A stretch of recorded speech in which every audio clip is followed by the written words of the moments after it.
to VoteProPot-Cast, the award-winning cannabis news podcast brought to you by VoteProPot.com. Hello again, everybody, and welcome to VoteProPot-Cast. We're so glad you joined us today.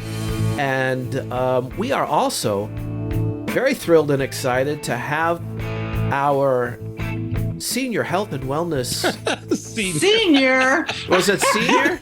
No. I like it. Our health and wellness correspondent. I thought that was your title. I think you're right. I think it is. No, it wasn't. It was just the health, our health and wellness expert. You know what? You know, we're just deleting the whole title thing. It's just Faye. Okay, that's better. I like Faye that. Berger-Mitchell. Because I do not want to be called senior. Well, welcome, Faye. I'm a grandfather now, so Yeah. you know. But really. I'm not. Eat your heart I might out. be. I'm not sure. Right. There'll be a knock on the door. You're a sickie. I am. Senior. So welcome to Faye. Faye, I think we need a little Faye update on what's going on with you and school and this whole Masters in Cannabis program. Tell us what's going on. Well, thanks for having me, guys. It's really good to see you again. Good to see you, girl. You're Happy welcome to be anytime, here. Faye. Thank you. I always love coming on. So, school has been, I finished up last week with my first, year of school. Mm-hmm. I have a 3-week break, and then I've got 8 more weeks in the summer. I didn't realize that we had a summer session. That's kind of a bummer, but hey, you got to do what you got to do. I got to go to summer school. So anyway. I always went to summer school. Yeah. Yeah, right. So, but I'm really enjoying it. I am learning so much about the cannabis, about the industry. Interestingly, about the pharmacology, how it acts in your body, the metabolism. It's pretty complicated shit. Yeah, but that's what you need to know. Yeah. But then what happens is at the end of every single thing we learn, however, more studies need to be, we need more studies to really determine that's like the end of every single subject, every single health problem. We need more studies. Yeah. So when it comes right down to it, nobody really knows shit about this stuff. Well, we need more studies. I mean, when it comes down to the nitty gritty and the details of it, the physiology and all of that stuff, the pharmacology, we have pretty good guesses, but we don't really know shit. Well, there are some things that they really do know, but then there are other things that they don't know. And when it comes to like applying cannabis towards any disease or any, medical problem, you are dealing with the whole plant. So when you're dealing with the whole plant, you're talking about various levels of hundreds of compounds that interact with each other. So drugs. Different. Have you ever had that situation before in a medicine, Faye? Never. Like if I talk to my pharmacy friends, and basically you're dealing with 1 or 2 compounds at the most, and you can figure out how they interact with the receptors and the enzymes and everything in your body, and you can figure out how long it takes to take effect, and how long it has effect, and how many hours you need dosing. Cannabis is called individualized medicine. So it affects people differently. Yep. And so people have to self-monitor for effects, for positive effects, for negative effects, how it makes them feel when it wears off. And that the other difference is that there is no dose. So like, you take dosing, you take even a Tylenol and it's 250 milligrams or whatever. There are no standard dosages, and everybody's different in how they react. Now, I wanted to get you, because that makes sense to me, and I want to get your thoughts on this. How much of that has to do with the fact that human beings have an endocannabinoid system, and it's unique to each individual. We don't have an endo-opioid system. Correct. We don't have an endo-NSAID system, but we do have an endocannabinoid system. So my system is different from yours, from Jay's, and everybody else's. Does that have something to do with the individual nature of it? Phil, that's a huge reason, because, we all have different metabolisms. We all have different ways in which our body works. And the endocannabinoid system is so complicated. And what we're finding out is that it interacts with all these other systems. For example, it interacts with our serotonin system, which, is the reward center. Right. And it interacts with our our microbiome in our gut, and it interacts with receptors on the skin, and there are different amounts with different people. So yes, we have hundreds of compounds in the plant, and then we're dealing with individual differences. Right. And so the amount of combinations, if you think about it, is almost it's infinite. Right. inexhaustible. infinite. Yeah. It's infinite. So, I mean, that truly is why it's always been called individualized or personalized medicine. The most important thing in working with a patient with medical cannabis is their ability to keep a journal, to tune into their own body, to figure out the effects when it's not enough and even when it's too much, and to really be able to hone in on what's the exact dose for them. So that makes entire sense. Are we ever going to be in a position to actually dose the medicine? Or is it, you talk about keeping a journal for patients. Yeah, I could never You're do that. a professional. I mean, will you be able to say, take 5 milligrams of CBD and 9 milligrams of THC for this particular ailment? Or I don't know that we'll ever get to that unless kidding. we isolate the chemicals, and that's what we don't want to do, because if we isolate the compounds, then they're not coming from the whole plant. Mm-hmm. And the benefit is really the whole plant Interesting. and what it provides to our body. That's something Now, Andrew's pushed forever. Yeah, and so the thing is, you always the entourage hear effect. The entourage effect, exactly. Like, and different terpenes and different combinations affect people differently. It's really fascinating. My brother and I will have conversations, and we react very similarly to the same terpenes, and we have the same genetics. Wow. So who knows down the road if we'll be able to Yeah. measure that, and then that's why you always hear start low, go slow. Sure. I mean, I start patients That's great literally advice. on one drop of a 1-to-1 CBD THC. Right. And then after 3 days, we up it. And then after 3 days, we up it. But you have to start at a very subclinical dose because you just don't know what's going to happen. Yeah. Well, And if then- nothing else, it seems like you have to be able to know what dose is going to do nothing. You know? And that's zero And then dose. zero dose, but 0 to X could be Right. still nothing. And it's not until you get to that next threshold that you haven't Exactly. defined unless you go slow, start low and go slow. That makes sense. And if you're an experienced user, and it's very different than a naive user. You've never touched the stuff before, so that's Sure. another piece of the puzzle that enters into it. That makes it, very different for each person. So it's just really fascinating that it's individualized, and we really do have to start very low and slow. So would you recommend the program you're taking to others who are in similar fields at University of Maryland? Okay, so right now our very first class is graduating. The very first class of the very first program in the United States ever. Now there's all kinds of programs popping up. Yeah, they are now. Okay, they're Maryland popping was up. the first. Maryland was the first. Go Terps! And hey, I was an undergrad. I was a Terp undergrad. Okay. I think that all programs are going to have drawbacks and positives because, for example, there are some legalities involved in what they can and cannot teach. Mhm. Okay. Is that right? Like so what? Give us an example of what they can't teach. we're not allowed to touch the plant. No Not kidding. that it's an in-person program, but there's certain wow. aspects of it they don't want So you're to not touch. smoking joints in class? Even the professor can't touch it? No, we can't Well, do I'm homework. not signing up now. Exactly. And I mean, I actually was asked to be to be involved in the Medical Cannabis Students Association. Oh, nice. But they were very particular as to what they could call that association. And they could not be a club. It's an association. And I have no clue why Huh. or what that is. So there's a lot of politics that are involved because, hey, we're talking about cannabis. Well, I mean, I guess not touching the plant's not a big deal in your field. But what else? Like, are there other things that you all can't do that you're aware of?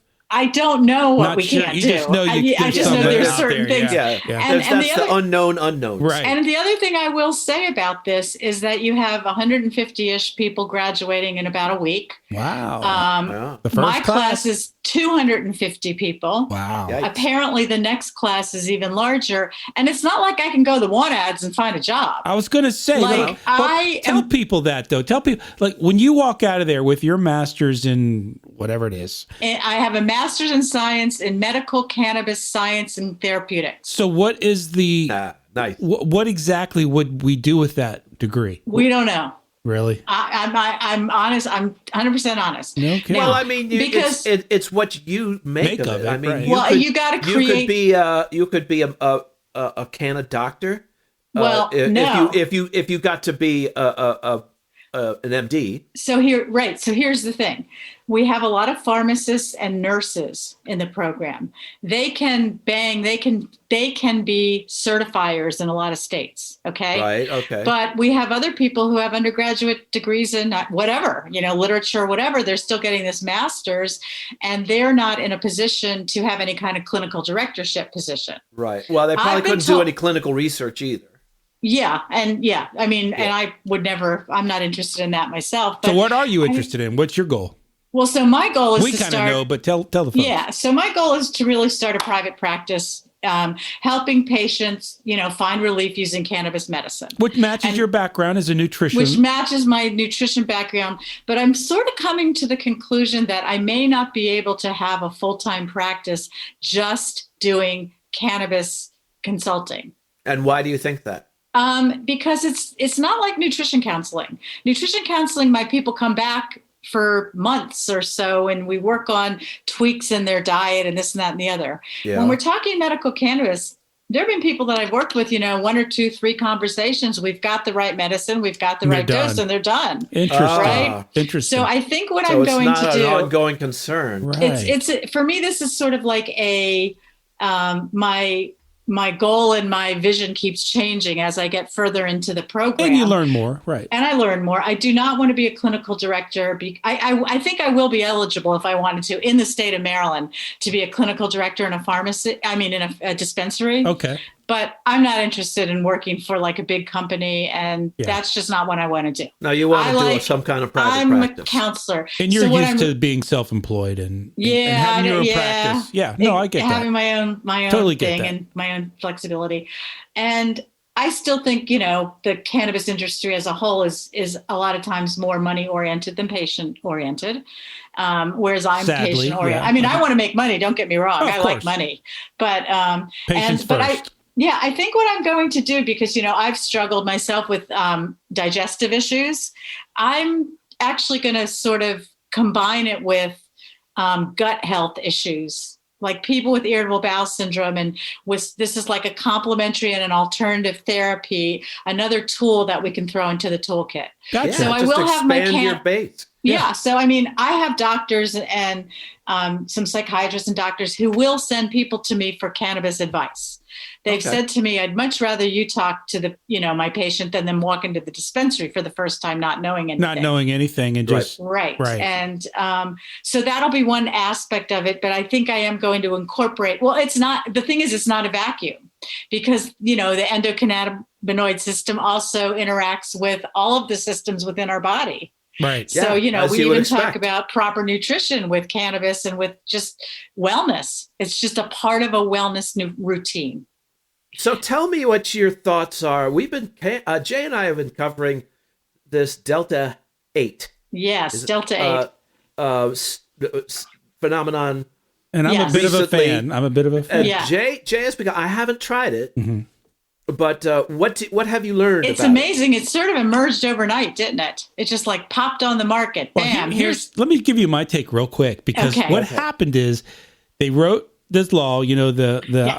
The Farm Bill. And the Farm Bill essentially says that anything that is extracted from hemp oil is legal.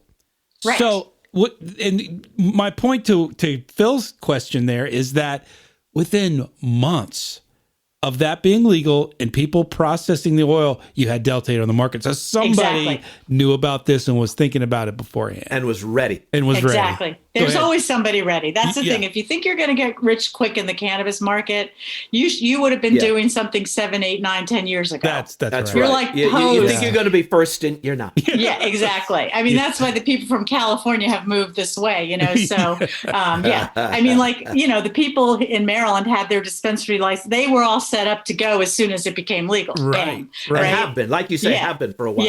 Yeah, exactly. So the thing about Delta 8, and actually I got this article out of the Canigma, And if you want to dive into the science a little bit more, the Canigma, which is, website, does that a little bit more. We'll have that on the show description if you want to check that out. The Canigma. So it is derived from the hemp plant, and what they are saying, what people who are selling Delta-8 are saying is that it's derived from the hemp plant, it's fully legal and safe, and it won't show up on a drug test. Okay. However, that's not necessarily true. Any of those? What's that? None of those are true. Okay. So first of all, THC that we consume in the cannabis that we know in our medicine is Delta-9 THC, right? So Delta-8 is just chemically slightly different than Delta-9. It's much less potent. It's much less strong. So with a similar chemical structure, it's still slightly different and it behaves differently in your body, but it is metabolized similarly, but we don't know 100%. They refer to it as more research will be needed. Yeah, exactly. There you go. Bang, bingo. All you have to say when you go on anything is more research is needed and you're an expert. It's referred to as weed light.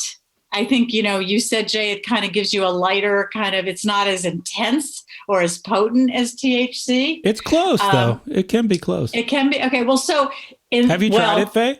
No, I have not. Okay. Because I haven't been really doing that much cannabis.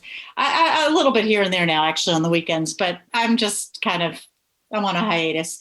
But when you actually, the truth is, it's produced in extremely low amounts in the actual plant. Right.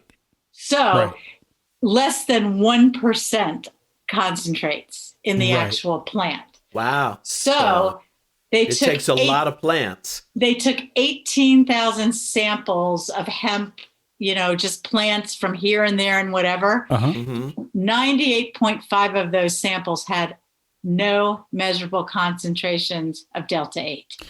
Well, my understanding is that the Delta-8 is synthesized from the oil. So it's not natural. Right. And so that's what you were getting at, Faye. That's exactly what I'm saying. So when we talk about whole plant health and full spectrum plants, we're getting the benefits of all of these other endocannabinoids that come along, the entourage effect. And this is basically a synthesized molecule. Right. And an isolated one at that. Okay, so when we go back to whether you could test it, you probably could test it better because it is isolated, right? But that's not what we love the cannabis plant for. That's not why we love cannabis, because each compound gives some other sort of benefit. And, all of the researchers I've talked to who know what they're talking about that say it's the cannabinoids, but it's also the terpenes. Exactly. Is what we love cannabis Well, terpenes are cannabinoids, and there's also the CBG and the CBN and the CBC. Right. So there's all types of, reactions amongst the terpenes and the cannabinoids that really, the interactions. That's why it's whole plant. Yeah. Right. The other thing is that apparently with drug testing, it depends on which drug test you're using. Are you urine testing? Are you gas chromatography testing? And they're finding that it could provide false positives and false negatives. Interesting. So it's not, so let's say you're working for the government and they tell you, this Delta-8 doesn't show up in your test at all. And then all of a sudden you lose your defense contract. Doesn't show up in a urine test, but there's your defense contract gone out the window, right? And there's a random test, right? So I wouldn't believe that.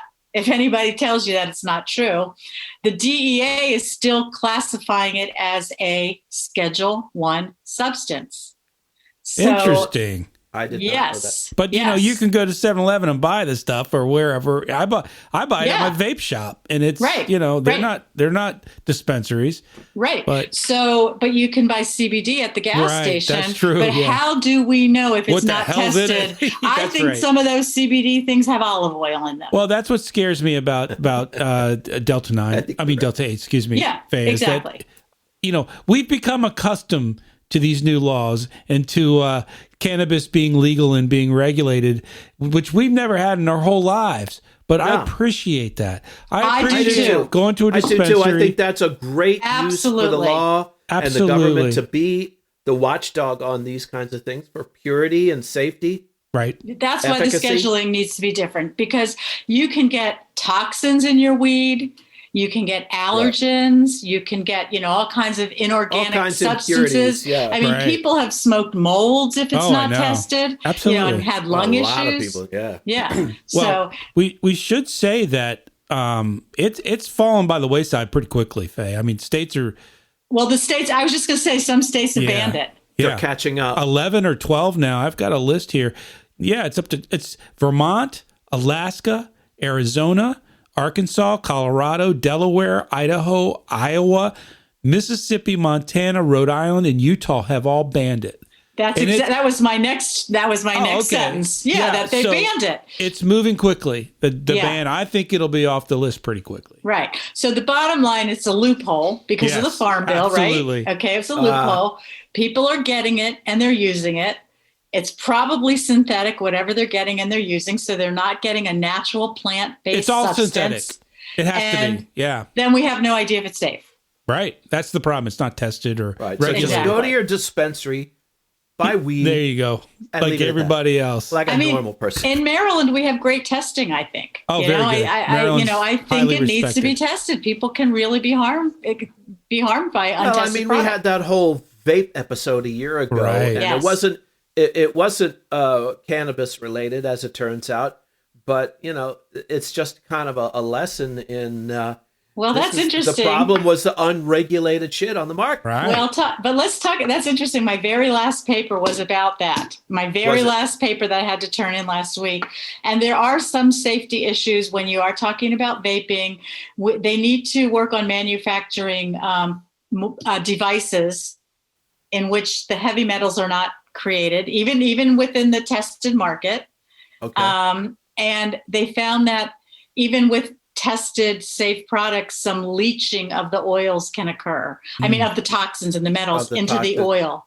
So the older the vape product, like the older your cartridge, you potentially So I don't go through cartridges very, very quickly. So you that could could be an potentially issue. have, but again, it's within the recommended safety limit Right. of the, of the state. regulatory bodies. Right. But they did take things that are food safe, but are not safe for inhaling. So, again, that's where more, I think, development is required to create safe vaping, not just the products, but the batteries. What apparatus are you using to use it? And that's why those vaporized flour is the safest. Yeah. If you can. Yeah. So we'll get into this a little bit more as time goes on, because this is kind of an evolving thing. It is. In the meantime, we have some developments on the federal front. And now we've been hearing almost since he became majority leader, Chuck Schumer, telling us that a comprehensive cannabis bill is coming soon or coming shortly. Looming. And it's he and I think Ron Wyden of Oregon, Cory Booker of New Jersey, some others, they're working together to craft this comprehensive bill. I don't know why it needs to take months and months and months, but I'm not a legislator, so. But in the meantime, 2 Republican congressmen have introduced their own version of legal reform into the House. They are Representatives David Joyce of Ohio and Representative Don Young of Arkansas. And they co-sponsored, and bear with me on this because this is a long name. I may have to take a couple breaths. The Common Sense Cannabis Reform for Veterans, Small Businesses, and Medical Professionals Act. Sounds like something that come out of Arkansas. Yes. Good Lord, that's a mouthful. I like the veterans piece, though. Yeah, The there you veterans go. piece, the medical professionals. So here's what this new legislation would do. It would deschedule cannabis entirely Sweet. from the Controlled Substances Act. It would include protections for banks that serve the legal cannabis industry. That's Nice. huge. Very big. And I'll get to that. I want to get to that in a minute with regard to Chuck Schumer and his bill. It would allow cannabis to be sold and shipped across state lines where cannabis is legal. So if you're going from one legal state to another legal state, there's no longer any federal prohibition Competition, to baby. cross the state. Choice and competition. Hello, America. And what else? It ensures access to medical cannabis for veterans. That's big. Big. And they've been pushing that for a long time. In fact, it's the veterans groups that tried to petition the Supreme Court to get it descheduled, because by the definition of Schedule 1, it means it has no medical applications. But the veterans know that that's not true. Research they can lose all of their privileges if they are military caught. benefits. Yes, that's right. They can lose their Mm-hmm. veterans benefits. Yeah. So that would erase all of that.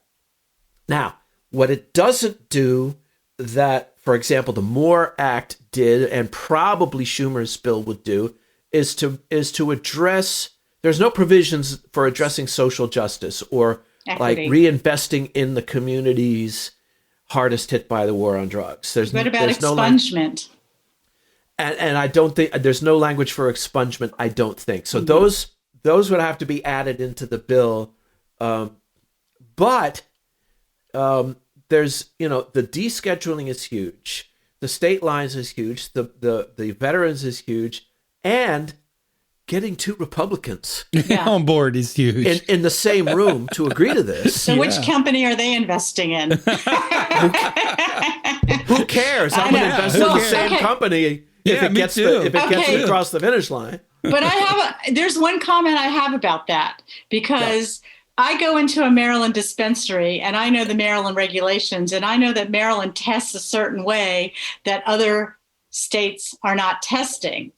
So if those products that are being shipped, we're more rigorous, way more rigorous. So let's say that product gets shipped in from, I don't know, Oklahoma or whatever, and their testing is less or, not as good as Maryland. Well, that'll be up to the state. I mean, that's my question. I think each state would have its own provisions. Yeah, I mean, even if it's shipped from Oregon, it's still. So if you want to ship it, you've got to follow if I'm in Maryland and you want to give it to me, you've got to follow my regulations. But the problem that this phase addresses is where you have states or places like even Canada, where we were running stories where there was just no weed to be had. Right. After the initial legalization in Canada, because it was just used up. Meanwhile, Washington State had all that excess. I think it was Oregon. Or it might have been Oregon. One of those they had a Pacific Northwest states had a huge. You could buy an ounce for like $30 or something. Yeah. So it's interesting.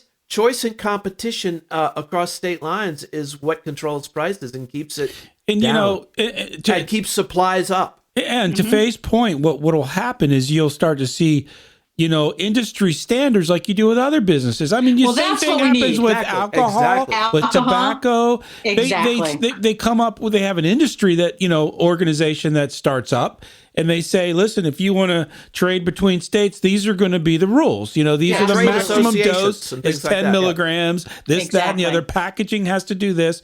And they're all going to abide by the standards. By the standards so that they can trade within states. And I think that's fantastic. I think so too. And then more research can be done. Right. Yes, because more research is needed. Exactly. Now, one of the guys who introduced the bill, Don Young of Arkansas, he's one of the co-chairs of the Congressional Cannabis Caucus. Now, first of all, let's just take that in for a second. Right. Okay.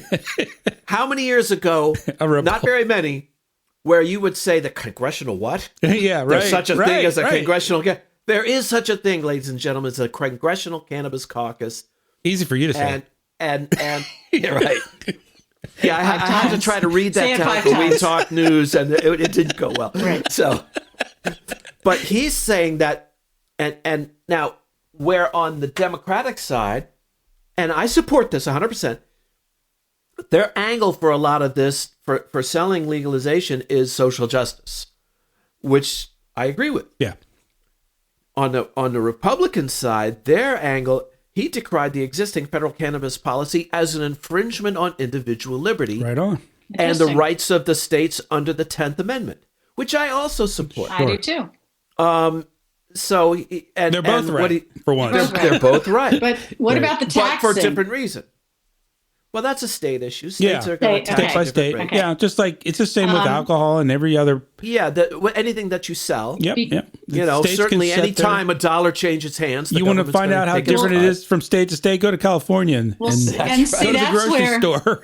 Go This buy is some where- gas in DC. And Buy one some thing liquor in that's California. interesting with that is I'm hoping, this is what I'm hoping, because my concern is when it becomes legal, across the board for adult use, what happens to the medical side of it? And some people are Right. saying, oh, the medical side goes away. I think some of the states, I don't think so. I don't either. And some of the states are not taxing it. If it's medical and you register as a patient, you're not going to be taxed. Not only they're that, going to but tax. the regulations are different for medical, and they're a lot more stringent in most states. So Yes. a lot of people who are patients are going to want to get their medical card because there are higher thresholds for regulations on the medical cannabis. Right, potency and that sort of Yes. thing. Potency and Testing. accuracy and testing. So there will continue to be benefits I to think being so, too. a I think so, registered too. cannabis patient. So we alluded to this a moment ago, but we were talking about Chuck Schumer and his Democratic colleagues introducing a bill soon or shortly or whenever it is. And well, he gave an interview with The Ringer this week. He reiterated his position because you remember we reported a couple of weeks ago the House passed the Safe Banking Act. right. And the Safe Banking Act is a hugely important act, but Schumer is saying, no, we're not going to do that yet.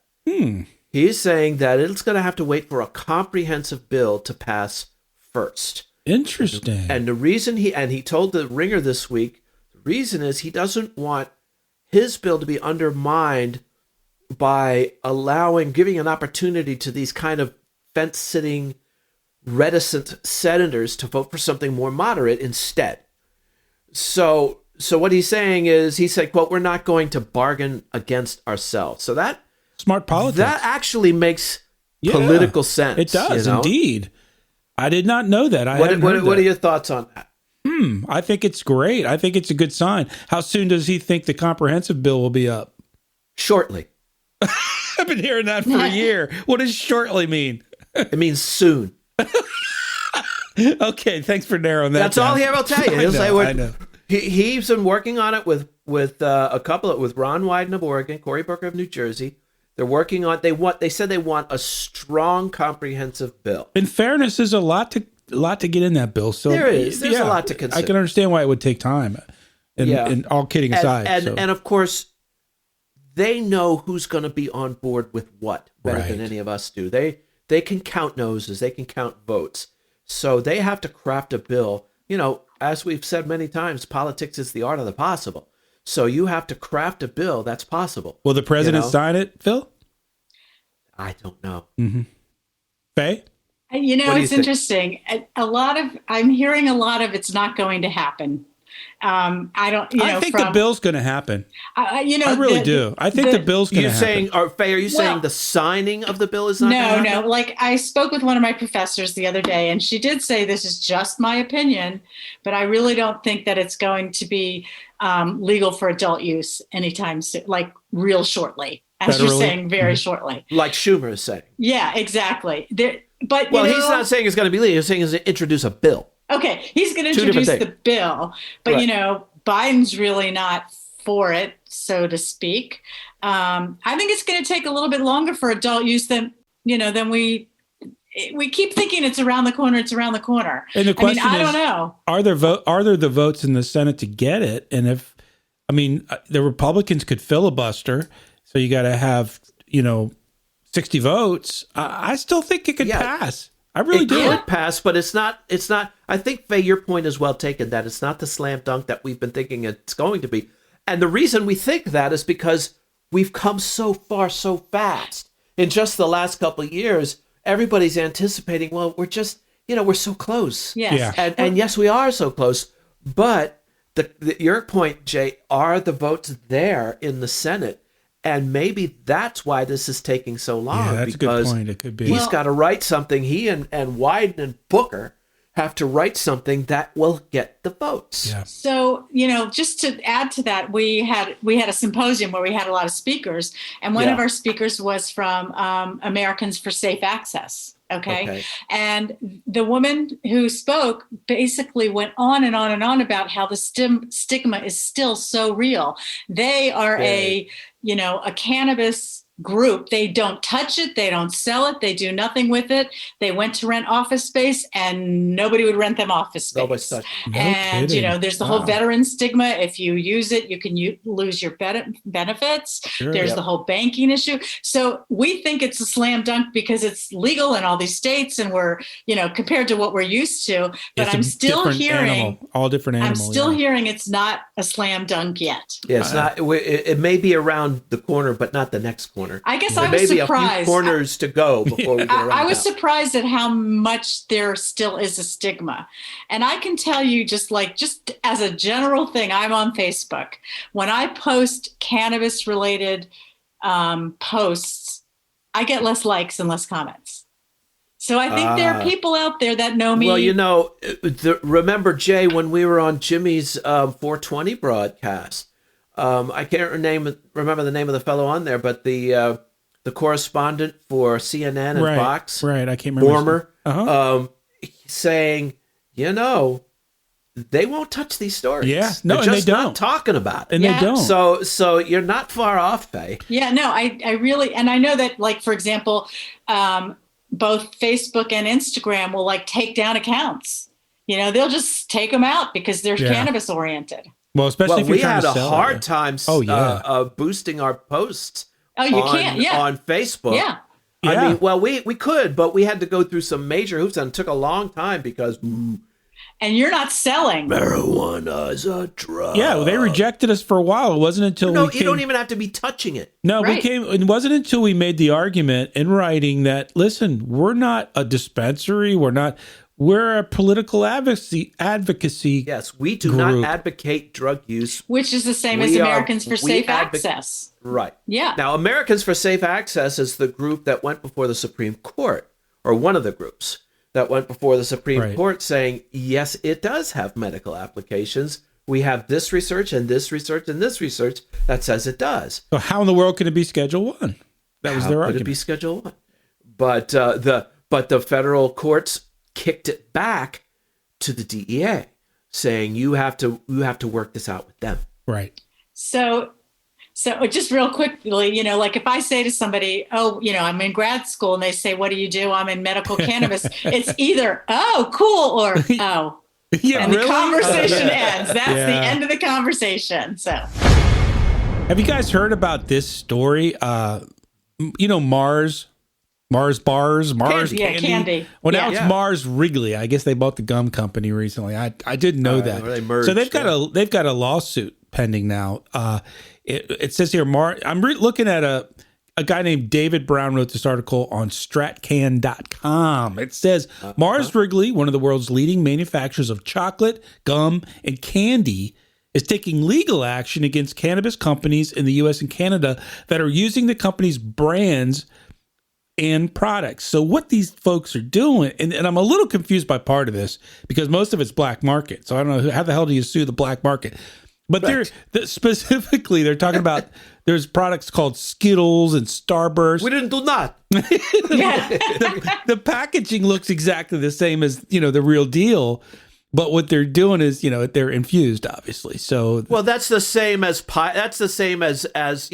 a knockoff Louis Vuitton. Well, bag yeah, that's true. on the streets of New York. New York City. It's piracy. Yeah, or a Rolex watch for $25. Piracy. Yeah. That's not the word I'm looking for. Counterfeit. Counterfeiting. Yeah. Yeah, It's you're just- right. So they're just counterfeiting Skittles Right. and infusing them. Well, So how are they gonna reinforce that? They said this is pretty funny too. According black market brands in Canada as well as U.S. have often used packaging and branding that mirrors or closely mimics well-known candy brands. Such packaging is readily available for purchase online for products such as Skittles, Airheads, Jolly Ranchers, Nerds, and many other candies. So you can go online And get infused Jolly Rancher. If it's legal in your state. Not real Jolly Rancher. No, what you're buying is packaging. So these companies go on these online, and these Chinese companies, I assume, I'm making an assumption there, but probably foreign countries are selling identical packaging, right? Right. And then they just put their products in it. So, so I'm not sure. Places that have no respect for intellectual property. Exactly. So I don't know, but it's kind of funny. They have pictures here, and they have all these different products that they literally raided in Ontario. They raided a couple of businesses, and they just had all these packages of like Doritos and all these products that, Lay's potato chips and Jolly Ranchers. That's interesting. I think they should not be allowed to get away with that. Absolutely. When I was doing the report about the vape products, that's one of the really big agendas of the government, is to sort of shut down the black market. And that should be a priority, is what they're saying, because that's where all the harm is coming from. Well, I agree. Yeah. And you start with not taxing it to the point where the black market is a better alternative. That's exactly the point they made. Yep. Yeah. Exactly. When California's got a 40% tax when you add them all together to buy cannabis, I'm not paying that. How the hell are you going to compete? And the black market's bigger in California than ever. And been there long. And what's really unfair is, and not to go off on a tangent here, but these businesses, and I'm not picking on California, this is true in many states, these businesses aren't allowed to write off their expenses. We've talked about that. Yep. They're getting totally porked as far as doing their taxes goes. And on top of that, the government's porking them on top of that by making them pay these huge taxes, or charge these huge taxes to their customers, and then in turn mail it in. Jay? So, yeah. Porky? Really? Show my age.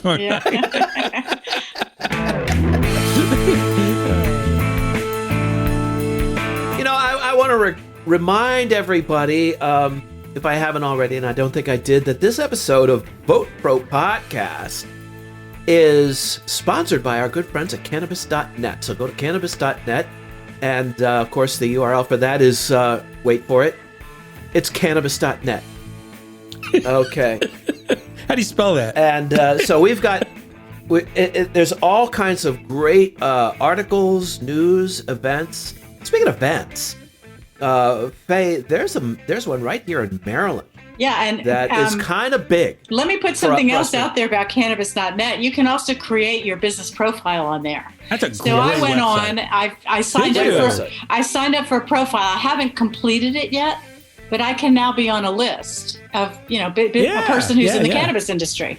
So and that's thanks to you guys. I was listening to you on your interview, and so I went on, and you can do that. Well, you can. She's talking about Kurt Dalton, who is the founder and CEO of our buddy Kurt Dalton. And if he comes on our show 2 more times, he's officially the Tom Hanks of VoteProPot-Cast. You were talking about nano-emulsions that time. So I did want to mention, for people who are in Maryland, there is a legislative event coming up. It's a woman that I know. Her name is Jackie Cohen Roth. Right, this is a virtual event. It's virtual. It's on Zoom. She's in the first graduating class of the University of Maryland MCST program. So she's graduating next week. This event is on Zoom. It's called Review of the 2021 Adult Use Legislative Session. Strategies moving forward to 2022. Awesome. And it's a full day Zoom.